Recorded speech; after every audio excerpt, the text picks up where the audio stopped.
हम एक राजा पढ़ रहे हैं, मिर्जा राजा जयसिंह। आप पहले तो इसके सन पे ध्यान दीजिए। 1621 से लेके 1667, लगभग 46 साल का टाइम,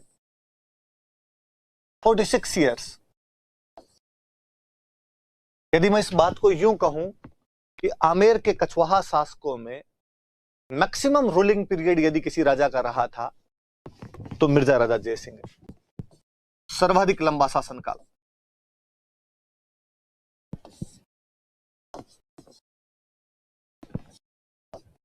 सबसे अधिक रूलिंग पीरियड इसी बंदे का था। अब याद रखने वाली बात ही कि जब इतना लंबा रूलिंग पीरियड रहा ना इसका, तो इस टाइम में कई मुगल बादशाह आगे चले गए। जैसे जब ये बना था तब मुगल बादशाह था जहांगीर, फिर मुगल बादशाह हो गया था शाहजहां, और फिर मुगल बादशाह आ गया था औरंगजेब।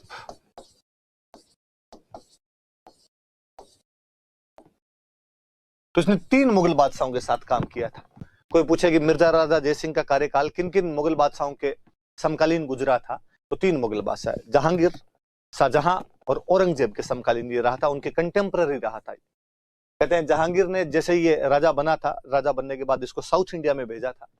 साउथ इंडिया के अंदर एक रियासत पड़ती थी अहमदनगर, अहमदनगर नामक रियासत थी, और वहां का कोई बंदा मुगलों के खिलाफ लड़ रहा था, मलिक अंबर। आप जब मिडाइवल पढ़ोगे तो मलिक अंबर के बारे में और बातें पढ़ोगे, तो मलिक अंबर के खिलाफ यदि किसी को भेजा गया था तो वो मिर्जा राजा जयसिंह को भेजा गया था। तो याद रखना कि अहमदनगर में मलिक अंबर के खिलाफ किसको भेजा गया था। अहमदनगर एक राज्य था साउथ इंडिया में, मलिक अंबर वहां पर मुगलों के खिलाफ लड़ाई कर रहा था, अहमदनगर का प्रमुख मंत्री हुआ करता था ये, और जहांगीर मिर्जा राजा जयसिंह को इसे दबाने के लिए भेजता है। शाहजहां के साथ में मिर्जा राजा जयसिंह की और ज्यादा अच्छी बनती थी। शाहजहां ने इसको कंधार अभियान पर भेजा था। कई और विद्रोह भी दबाए थे, पर अपने मुख्यतः ये कंधार, अफगानिस्तान, कंधार कैंपेन जो था उसके अंदर इसको भेजा था, और तभी इसको ये उपाधि दी गई थी मिर्जा राजा। दोनों बातें याद रखने वाली। कोई पूछे कि इसे मिर्जा राजा की उपाधि किसने दी थी, तो मिर्जा राजा की उपाधि शाहजहां ने दी थी। कौन से अभियान पर भेजते समय दी थी, तो कंधार अभियान पर भेजते समय दी थी। लंबे टाइम तक रहा था वहां कंधार के अंदर भी। और मैं जब कोटा पढ़ा रहा था तो मैंने माधो सिंह में बताया था कि माधो सिंह ने मध्य एशिया में बल्ख नाम की जो जगह थी वहां पर कब्जा कर लिया था, और मुराद वापस आ गया था, तो औरंगजेब को बाद रफ्तार घोड़ा देकर भेजा गया था। कहते हैं कि वहां पर औरंगजेब और माधो सिंह दोनों फंस गए थे, और मध्य एशिया के जो राजा थे उन्होंने घेर लिया था इनको चारों तरफ से। आप निकले कैसे? तो मिर्जा राजा जयसिंह गया था और उस घेरे को तोड़ते हुए अपनी पूरी सेना को एकदम सुरक्षित लेके आ गया था। बिहारी जी का एक बहुत अच्छा दोहा ही है, मैं दोहा तो भूल रहा हूं, पर उसमें है कि हिंदुओं तथा मुस्लिमों की समस्त औरतें सवाई जयसिंह को आशीष देगी कि वो इनकी चूड़ियों की रक्षा कर लाया था। वाकई ये योद्धा आदमी था इस मामले में। तो शाहजहां ने इसको कंधार अभियान पर भेज दिया था। फिर अपने याद रखने वाली बात कि शाहजहां के बेटों में जब उत्तराधिकार संघर्ष चल रहा था, मैं थोड़ा अलग से एक पेज लेके समझाऊंगा आपको, कि शाहजहां के बेटों में जब सक्सेशन स्ट्रगल हुआ, जब उत्तराधिकार संघर्ष हुआ,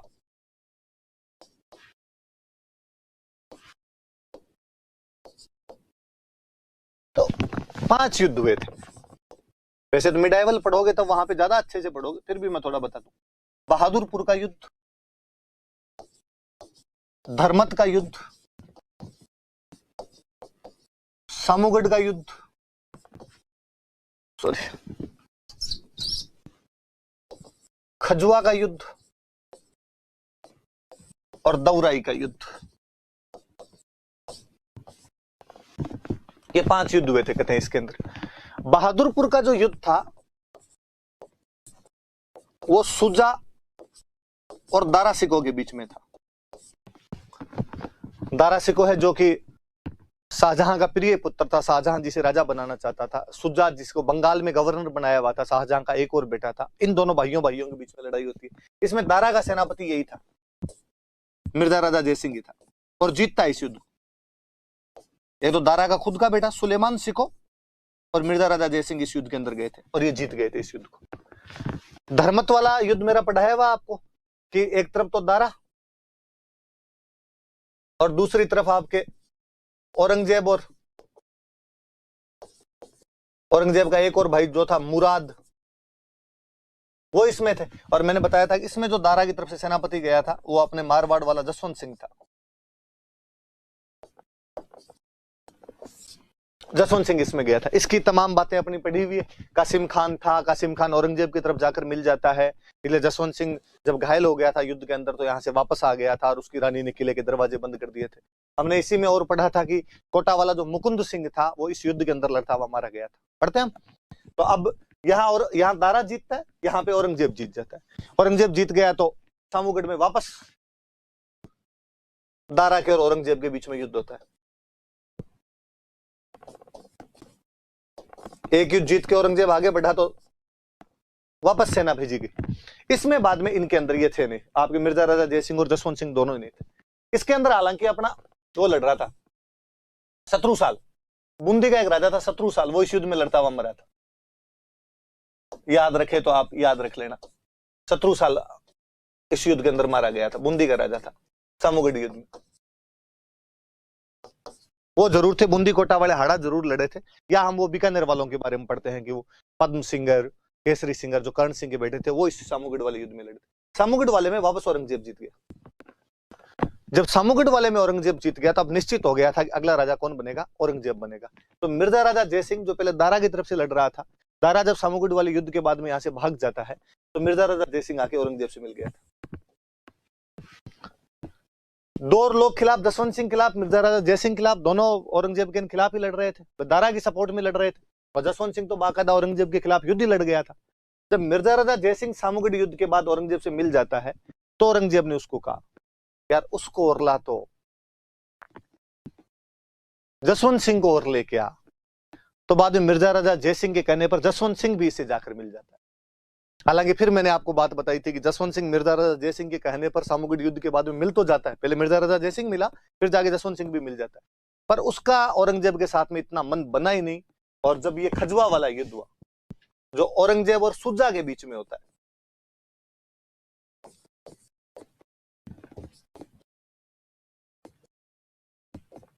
औरंगजेब और सुजा के बीच में जो युद्ध हुआ था, इस युद्ध में तो औरंगजेब उसको बुलाता है जसवंत सिंह आजा लड़ने के लिए।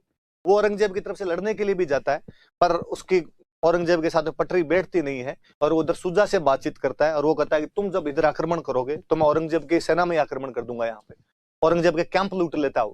और जसवंत सिंह ने औरंगजेब की सेना के कैंप लूटे और वहां से चुपचाप आ गया। कहते हैं ये एक तरीके से सुजा को उसकी इनडायरेक्टली हेल्प ही थी अपने आप में। फिर फाइनली दोराई वाला युद्ध हुआ। दोराई में वापस अजमेर के पास में अपने दोराई नाम की जगह पड़ती है, यहाँ पर दारा और औरंगजेब फिर लड़े।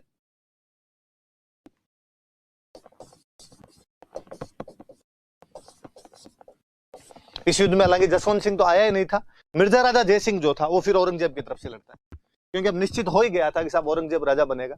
इस युद्ध के बाद में दारा को पकड़ लिया गया था। दारा को पकड़ के मिर्जा राजा जयसिंह का एक किला हुआ करता था कंकनबाड़ी, हम किले पढ़ेंगे तब और पढ़ेंगे।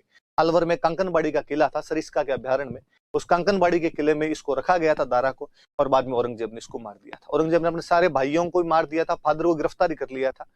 ये थोड़ा सा ध्यान रखना। मैंने ये बात इसलिए बता दी आपको, मुझे याद है थोड़े दिन पहले किसी एग्जाम में क्वेश्चन आ गया था कि सामूगढ़ युद्ध के बाद में और औरंगजेब से सबसे पहले राजस्थान का कौन सा राजा जाकर मिल गया था, तो मिर्जा राजा जयसिंह मिला था। खूब सारे स्टूडेंट के उस समय मेरे पास फोन है कि सर जसवंत सिंह मिल गया था ना, जसवंत सिंह मिल गया था ना। नहीं भाई, जसवंत सिंह को बाद में मिर्जा राजा जयसिंह ही लेके गया था। पहले ये दोनों ही दारा की तरफ थे, पर जब दारा हार जाता है युद्धों में तो ये औरंगजेब की तरफ आते हैं, और सामूगढ़ युद्ध के बाद तो औरंगजेब अपना राजतिलक वगैरह ही करवा लेता है, तो ये औरंगजेब की तरफ आए। और बाद में मिर्जा राजा जयसिंह के कहने पर जसवंत सिंह आया। हालांकि खजवा वाले युद्ध के बाद में वापस इनकी तो बननी बंद हो गई थी जसवंत सिंह की और औरंगजेब की, कि जसवंत सिंह औरंगजेब के डेरे लूट के वापस चला गया। फिर वापस मिर्जा राजा जयसिंह ने इनके बीच समझौता करवाया था, और फिर वापस जब समझौता करवाया तो औरंगजेब ने जसवंत सिंह को साउथ में भेज दिया था। फिर मैंने कई बात बताई थी कि साउथ में शिवाजी के खिलाफ भेजा था, पर औरंगजेब को ऐसी सूचनाएं मिली कि जसवंत सिंह का शिवाजी के प्रति सॉफ्ट कॉर्नर है, और वो शाइस्ता खान पर तो जो हमला करवाया जाता है उसके लिए कहा गया कि जसवंत सिंह और दुर्गादास राठौड़ ने मिलकर ये हमला करवाया, ये मिली भगत थी शिवाजी के साथ। इसलिए औरंगजेब ने जसवंत सिंह का ट्रांसफर तो ठेठ काबुल किया, और फिर वापस आने नहीं दिया। हमने पढ़ा कि काबुल में वो मर ही गया था। और फिर औरंगजेब तो इस बात से उसका मन इतना ही खट्टा था ज्यादा कि उसने बाद में जसवंत सिंह के मरने के बाद तो जोधपुर को खालसा ही कर दिया था, और उसके बेटे अजीत सिंह को तो 30 साल तक राजा ही नहीं बनने दिया था। ये तमाम बातें हम पढ़ चुके थे। और जब जसवंत सिंह को यहाँ साउथ से वापस काबुल भेज दिया गया था, तो हम पढ़ेंगे कि बाद में जसवंत सिंह की जगह चार्ज लेने के लिए मिर्जा रजा जय सिंह को भेजा था कि तू चला जा। तो मैंने ये इसलिए थोड़े से युद्ध वगैरह बता दिया ताकि आपकी थोड़ी सी बात याद रहे। 17 साल वाली बात भी याद रख लेना, इस बहाने रह जाएगी कि सामूगढ़ के युद्ध के अंदर वो लड़ता हुआ मारा गया था। तो ये 5 युद्ध है। मिडिवल पढ़ोगे तो ज्यादा अच्छे से पढ़ोगे। यहाँ राजस्थान में मैंने इतने खुल के नहीं बताए, वहां पे और ज्यादा अच्छे से बता दी जाएंगे कि अपने काम के नहीं है, मिडिवल में काम के आते हैं। मैं वापस अपने इसी पे आता हूँ। हम मिर्जा राजा जयसिंह पढ़ रहे थे। जहांगीर उसे अहमदनगर में मलिक अंबर के खिलाफ भेजता है साउथ में। शाहजहां ने उसे कंधार अभियान पर भेजा, उस समय उसे मिर्जा राजा की उपाधि दी। फिर शाहजहां के बेटों में जो उत्तराधिकार संघर्ष हुआ था उसकी तमाम जानकारी हमने ले ली। औरंगजेब ने बाद में, अभी मैंने बताया कि पहले साउथ में शिवाजी को दबाने के लिए जसवंत सिंह को भेजा गया था, पर बाद में जब लगा औरंगजेब को कि नहीं, जसवंत सिंह शिवाजी को दबा भी नहीं पा रहा है, उल्टा शिवाजी के खिलाफ इसका सॉफ्ट कॉर्नर और है, इस चक्कर में उसने जसवंत सिंह का ट्रांसफर कर दिया काबुल और यहां पर मिर्जा राजा जय सिंह को भेज दिया था। तो इसे शिवाजी के खिलाफ भेजा गया था। तो 2-3 बातें याद रखनी है भाई, है ना। कोई पूछ ले आपसे कि मिर्जा राजा की उपाधि किसने दी, तो याद रखना कि शाहजहां ने उसको मिर्जा राजा की उपाधि दी। शिवाजी के खिलाफ किसने भेजा, तो शिवाजी के खिलाफ किसने भेजा था, औरंगजेब ने इसे शिवाजी के खिलाफ भेजा था।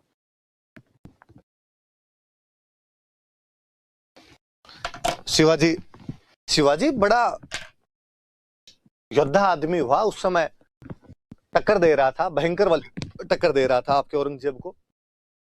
और औरंगजेब का राज्य चारों तरफ से उस समय विद्रोहों से घिरा हुआ था। साउथ में मराठे नहीं मान रहे थे शिवाजी के नेतृत्व में, इधर मारवाड़ दुर्गादास राठौड़ के नेतृत्व में पूरा लगा हुआ था, उधर से जो सिख थे वो आपके गुरु गोविंद सिंह के नेतृत्व में उधर लगे हुए थे, इधर भरतपुर में जाटों ने विद्रोह करना शुरू कर दिया था। चारों तरफ औरंगजेब के खिलाफ विद्रोह ही हो रहे थे। साउथ में औरंगजेब इसलिए ज्यादा ध्यान दे रहा था कि साउथ के अंदर जो शिवाजी था नए नए पनपे थे वहां पर, और वहां पर जो पुरानी रियासतें थी बीजापुर गोलकुंडा, वो भी कहीं ना कहीं विद्रोह में शामिल रहती थी, अहमदनगर वगैरह ये रियासतें। तो उसको लगा यार साउथ वाला मामला निपटाना थोड़ा ज्यादा जरूरी है। फिर उसका बेटा अकबर भी भाग के साउथ गया था शिवाजी के मरने के बाद, हालांकि वो तो संभाजी के खिलाफ गया था, पर मराठे ज्यादा बड़ी ताकत के रूप में उभर रहे थे, इसलिए औरंगजेब अपना बेचारा पूरा जोर लगाता ही है वहां साउथ के अंदर। उसने अपने बेहतरीन कमांडर उतारे। तो पहले उसने जसवंत सिंह उतारा, पर जसवंत सिंह वाला मैंने बताया कि उसको थोड़ा संदेह हुआ, तो उसने मिर्जा राजा जय सिंह को भेज दिया। मिर्जा राजा जय सिंह जितना शानदार योद्धा था उतना अच्छा कूटनीतिज्ञ डिप्लोमेट था। और कहते हैं पहले तो शिवाजी की चारों तरफ से सहायता जो भी आती थी वो शिवाजी की सहायताएं रुकवा थी, चारों तरफ से उसकी सहायता वगैरह रुकवाई गई ताकि शिवाजी अकेला पड़ जाए। और वो एनसीईआरटी का एक बहुत अच्छा स्टेटमेंट है जिसमें मिर्जा राजा जय सिंह कहता है कि हम शिवाजी को वृत्त की बिंदु की तरह घेर लेंगे। इस पर वृत्त में बीच में बिंदु होता है, उसके केंद्र चारों तरफ से घिरा हुआ है, इसी प्रकार मैं शिवाजी को घेर लूंगा। और उसने वाकई शिवाजी को घेर लिया। फिर फाइनली उसने शिवाजी के पास मैसेज किया कि शिवाजी तुम्हारे खिलाफ 2 ही रास्ते हैं, या तो मेरे साथ संधि कर ले या मैं तुझे मार दूंगा, इसके अलावा तेरे पास और कोई रास्ता नहीं। फाइनली शिवाजी संधि करने के लिए तैयार हो गए और शिवाजी मुगलों से एक ही बार वो संधि करते हैं, वो पुरंदर की संधि है। वैसे मिडाइवल में ये भी आप ज्यादा अच्छे से पढ़ोगे। 11 जून 1665 को शिवाजी और मिर्जा राजा जय सिंह के बीच में संधि होती है।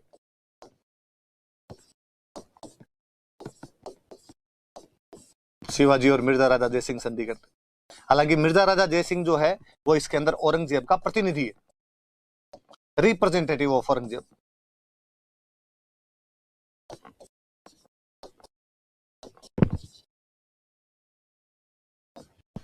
औरंगजेब का प्रतिनिधि था इस संधि के अंदर। मिडाइवल में और पढ़ोगे, पर मैं मोटा मोटा सा बात बताऊं तो ये थी कि संधि में शिवाजी के पास 35 किले हुआ करते थे, लेकिन शिवाजी ने 23 किले देने स्वीकार कर लिए थे अपने, केवल शिवाजी के पास में उसके बाद 12 किले बचे थे। और वही अपने मेवाड़ वालों की सी बात की, शिवाजी ने कहा भाई मैं तो मुगल दरबार में नहीं जाऊंगा, रेगुलर वहां पर नहीं रहूंगा, पर मेरा बेटा संभाजी मुगल दरबार में चला जाएगा। मिर्जा राजा जय सिंह ने कहा कि संभाजी को हम 5000 का मनसबदार बनवा देंगे। मैंने बताया था 5000 बड़ी मनसबदारी हुआ करती थी, पर जब भी मुगल बादशाह बुलाए तब शिवाजी को भी उपस्थित होना पड़ेगा। शिवाजी ने कहा ठीक। और मिर्जा राजा जय सिंह उसे समझाने में कामयाब हो गया कि वरना लंबी लड़ाइयां चलेगी, पार पड़ेगी नहीं, वरना संधि कर ले ताकि औरंगजेब की तरफ से तेरा खतरा निश्चित हो जाएगा, फिर इन साउथ वालों से लड़ते रहना, साउथ में तेरी बना लेना ढंग से एकदम। शिवाजी ने कहा ठीक है भाई, आप कह रहे हो। तो वो मिर्जा राजा जयसिंह के विश्वास के अंदर था, उसको विश्वास में लिया। बाकायदा 3 दिन तक रहे थे शिवाजी वहां पर मिर्जा राजा जयसिंह के पास में। यथोचित सत्कार के साथ मिर्जा राजा जयसिंह ने रखा और फिर कहा कि शिवाजी एक काम और करो, आप बताओ क्या किया जाए। तो कहा आप आगरा जाके एक बार औरंगजेब से और मुलाकात कर लो और ये जो संधि ये फाइनल वहां कर लो। हालांकि मैं उसी की तरफ से आया हूं, ये बातचीत मैंने की है, पर आमने सामने आपकी बात हो जाए तो ज्यादा ठीक रहे। शिवाजी ने कहा ठीक। उधर मिर्जा राजा जयसिंह ने औरंगजेब को लेटर लिख के कहा कि शिवाजी राजे संधि के लिए तैयार हो गए हैं, पर बड़ा राजा है, समान स्वागत सत्कार में किसी भी प्रकार की कमी नहीं आनी चाहिए, यथोचित स्थान दिया जाना चाहिए इस व्यक्ति को। अपने बेटे राम सिंह को लिखा कि राम सिंह जी, शिवाजी तेरे पास में आएंगे, इनको दरबार में लेके जाना, वहां औरंगजेब से बात करवा देना और तू भी ध्यान रखना। राम सिंह ने कहा ठीक है पापा, कोई दिक्कत ही नहीं। पर औरंगजेब सातिर धूर्त घाघ आदमी था और कहते हैं जब शिवाजी उसके दरबार में पहुंचे तो उसने शिवाजी का कोई सम्मान नहीं किया, उल्टा शिवाजी को एक तरीके से अपमानित ही किया गया वहां पर। शिवाजी को इससे बहुत बुरा लगा और शिवाजी मुगल दरबार से वापस आ जाते हैं।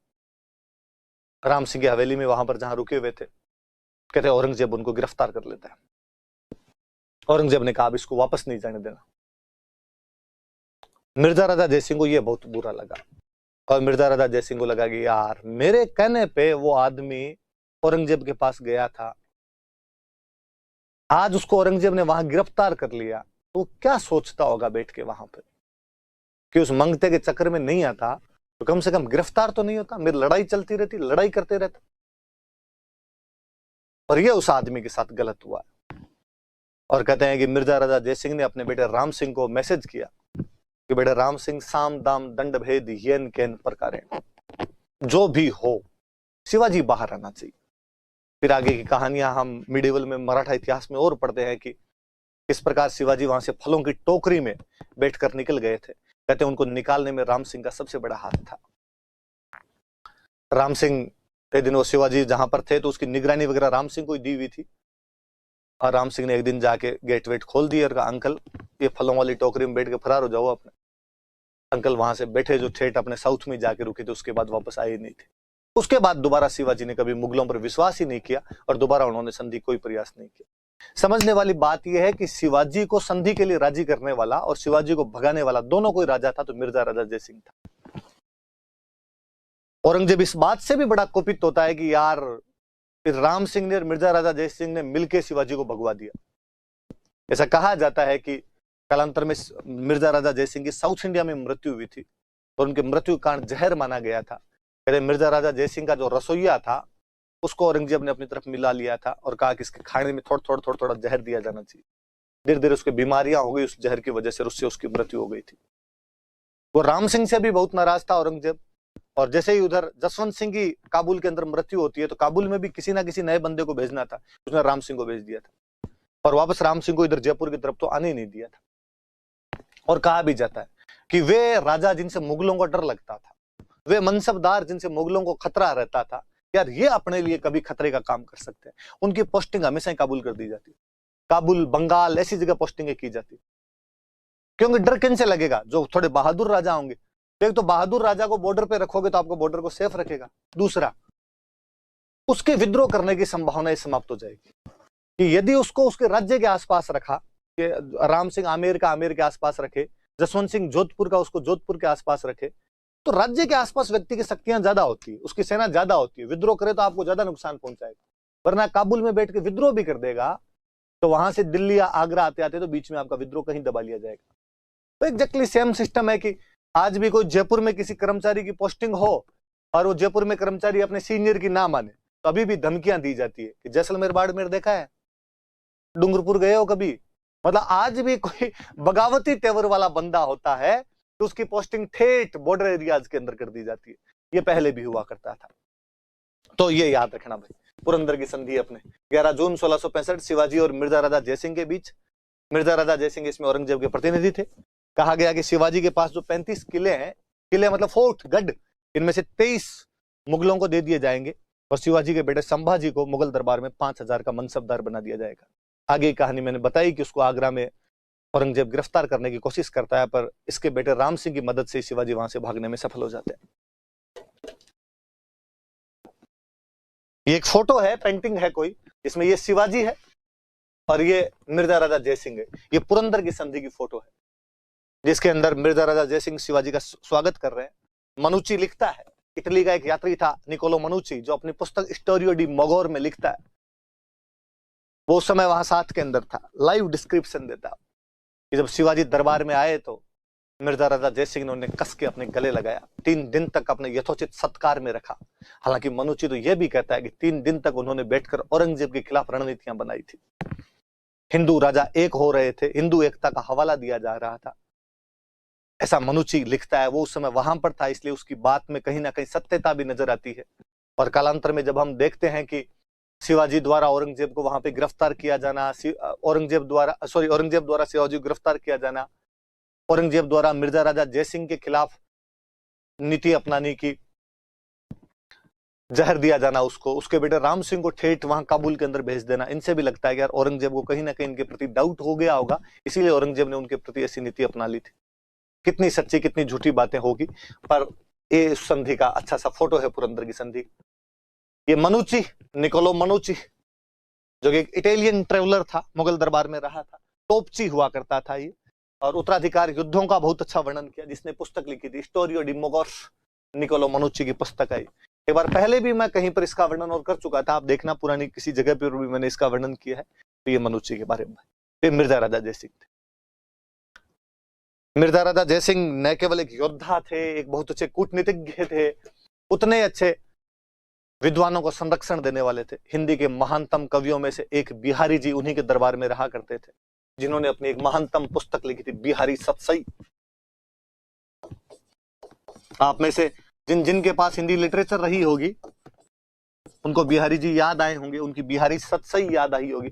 सतसई का मतलब होता है, इसमें 700 दोहे होते हैं, उसको सतसई कहा जाता है, पर इसमें थोड़े से ज्यादा है, 713 दोहे हैं। 713 दोहों का एक संग्रह है, जिसमें भक्ति और श्रृंगार से संबंधित दोहे बताए जाते हैं। ज्यादातर जो है जो भक्ति रस और श्रृंगार रस से संबंधित। हिंदी के महानतम कवियों में से एक रहे हैं बिहारी जी, जो यहीं इसी के दरबार में हुआ करते थे। एक बिहारी जी के भांजे थे कुलपति मिश्र। मिर्जा राजा जयसिंह जब साउथ में एक लंबे टाइम तक रहे थे, तो वहां पर कुलपति मिश्र इनके साथ थे। 52 किताबें लिखी इस बंदे ने, और इन 52 पुस्तकों से जो साउथ कैंपेन हुआ है मिर्जा राजा जयसिंह का, उसी की जानकारी है, दक्षिण अभियान की जानकारी मिलती है। कोई पूछे कि मिर्जा राजा जयसिंह के साउथ अटैक की जानकारी कौन सा लेखक देता है, तो कुलपति मिश्र देते हैं। और कुलपति मिश्र ने कौन सी पुस्तक लिखी, तो 52 किताबें लिखी अलग अलग, जिनमें साउथ की जानकारी मिलती है। बिहारी जी के भांजे हुआ करते थे। एक विद्वान और थे राय कवि, जिन्होंने जयसिंह पर एक किताब लिखी, जयसिंह चरित्र। हम पढ़ते हैं कि कवि मुरारी जो थे वो तो मानसिंह पर लिखते हैं मानसिंह चरित्र, और राय कवि ने लिखी थी जयसिंह चरित्र। तो याद रखना भाई, बिहारी जी वाली ज्यादा याद रखना। कोई पूछेगा आपसे कि हिंदी के प्रख्यात कवि, famous scholar of Hindi, Bihari ji किसके दरबार में रहा करते थे, तो मिर्जा राजा जयसिंह के दरबार में थे। बिहारी सतसई नामक 713 दोहों की उनकी पुस्तक, जो कि भक्ति और श्रृंगार रस से आपको सरोबार करके रख देती है। उनके भांजे कुलपति मिश्र, जिनकी 52 पुस्तकों में मिर्जा राजा जयसिंह के साउथ कैंपेन की जानकारियां मिलती है, और जो राय कवि है वो जयसिंह चरित्र नामक बुक लिखते हैं। ये बिहारी सतसई का हमने फोटो लगाया ताकि आप देख लो, ताकि फोटो से थोड़ा ज्यादा याद रह जाता है। तो महाकवि बिहारी जी के नाम के आगे महाकवि लगाया, कवियों में बड़े कवि वे हो। किसी ने बिहारी जी के दोहे, जो बिहारी सतसई के दोहे हैं, उसके बारे में किसी दूसरे का कवि का एक दोहा है कि सतसैया के दोहरे जो नाविक के तीर, देखन में छोटे लगे घाव करे गंभीर। सतसैया के दोहे जो नावक के तीर, नावक तीर बनाने वाले को नावक कहा करते थे, जो तीर बनाया करता था। तो कोई नावक था जो तीर बनाता, तो तीर तो छोटे छोटे थे, पर जाके लगते तो घाव बहुत करते थे। तो जिस प्रकार नावक के छोटे तीर घाव ज्यादा करते थे, उसी प्रकार सतसई के दोहे हैं, देखने में छोटे लगे, जो दिखने में तो छोटे छोटे हैं, पर घाव करे गंभीर। खूब सारे 713 दोहे हैं उसके अंदर। हालांकि मेरा कभी हिंदी लिटरेचर में इतना रुझान नहीं रहा, राजस्थानी लिटरेचर में रुझान ज्यादा रहा, इसलिए राजस्थानी के खूब सारे दोहे याद हैं मुझे। अक्सर आपके सामने कोई आता है तो मैं सुना भी देता हूं, पर मुझे बिहारी जी का एक दोहा हमेशा याद रहा, सतसई का। वैसे तो बिहारी जी का एक और फेमस दोहा जो अभी मैं बात करूंगा वो बताऊंगा आपको, पर एक बिहारी जी का दोहा है जो मुझे बहुत याद रहा। जो हम 5वीं तक की क्लास में बोला करते थे, मैं उसकी भी बात करूंगा अभी आपको। पहले मैं दोहे पर आता हूं। एक दोहा है कि करी फुलेल को आच मन मिठो कहत सराही, रे गंधी मती अंध तू इतर दिखावत काही। पर्सनैलिटी डेवलपमेंट है बच्चों का अपने आप में। तो ये बिहारी जी वाला दोहा मुझे याद है। फिर लो, ये तो मैं इधर उधर की बातों में लग गया थोड़ा, आपके काम की नई बातें।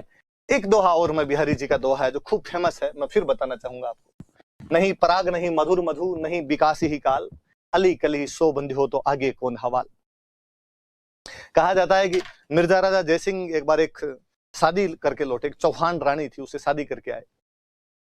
रानी बेहद सुंदर थी, पर रानी की उम्र ज्यादा नहीं थी, छोटी उम्र की थी। पहले छोटी उम्र की लड़कियों की शादी कर दिया करते थे, वो भी कोई 14-15 साल की राजकुमारी थी, और बेहद सुंदर राजकुमारी। मिर्जा राजा जयसिंह जब उससे शादी करके आ गए तो उसके बाद उसके महल में रहने शुरू हो गए। इवन दरबार में आना ही बंद कर दिया, वहीं अंतःपुर के अंदर ही रहते, दरबार में आते ही नहीं।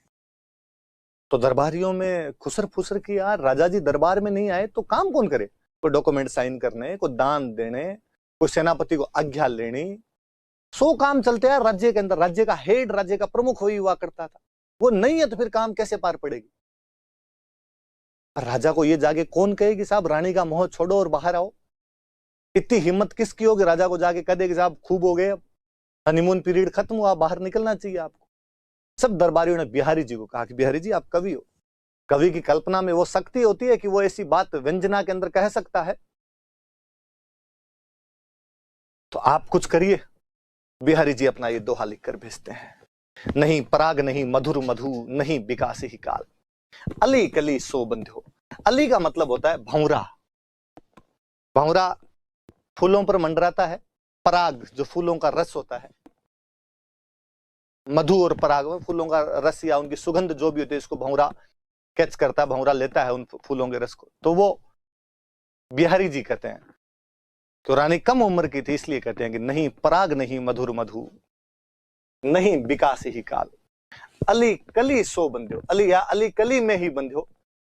कली मतलब फूल की कली, कली से फूल बनता है, पहले उसकी प्रारंभिक अवस्था होती है वो कली है। तो कहते हैं कि कली में न तो अभी तक पूरा शहद उत्पन्न हो पाया है, न उसमें सुगंध उत्पन्न हो पाई है, न ही उसका पूरा विकास हुआ है। फिर भी अली अर्थात भंवरा अर्थात मिर्जा राजा जयसिंह उस पर इतना मंडरा रहा है, तो आगे कौन हवाल। तो जब फूल बन जाए उसके बाद तो आपका होगा भी क्या। नहीं पराग नहीं मधुर मधु, नहीं विकास ही काल, अली कली सो बंध्यो तो आगे कौन हवाल। मिर्जा राजा जयसिंह को जब ये दोहा मिलता है तो वो इसका अर्थ समझते हैं कि वास्तव में महाकवि बिहारी जी क्या कहना चाहते हैं। मिर्जा राजा जयसिंह बाहर आए, लोगों को लगा कि बिहारी जी के इस दोहे पर राजा कुपित भी हो सकता है। राजा कुपित हो तो कोई भी दंड दे सकता है, पर मिर्जा राजा जयसिंह गुणग्राहक थे। उन्होंने बिहारी जी को इस एक दोहे के लिए 1 लाख सोने के सिक्के दिए थे, और जयपुर के पास में कालीपाड़ी चारना नामक गांव उनको भेंट कर दिया था। बिहारी जी के दोहों में वो ताकत थी। तब ये बात है कि सतसैया के दोहरे जो नावक के तीर, देखने में छोटे लगे घाव करे गंभीर। हालांकि ये दोहे सतसैया के नहीं है, पर उसके सतसैया के बाहर के दोहे भी तो इतने ही गंभीर है उस आदमी के। तो बिहारी सतसैया याद रखना भाई, बिहारी जी याद रखना। मैंने बताया था आपको कि जयपुर में मानसिंह जी ने आमेर का किला बनवाया था। जब काकिल देव आमेर में आए थे तो उन्होंने छोटे मोटे महल बनवाए थे, इसलिए आमेर को आज भी काकिलगढ़ भी कहा जाता है। आमेर काकिलगढ़ है। पर बाद में वहां पर मानसिंह जी ने अच्छे महलों का निर्माण करवा लिया, आमेर का किला बनवा लिया वहां पर। मैंने उस दिन भी बताया था कि किला हमेशा सुरक्षा की दृष्टि से होता है, महल रहने के लिए होते हैं।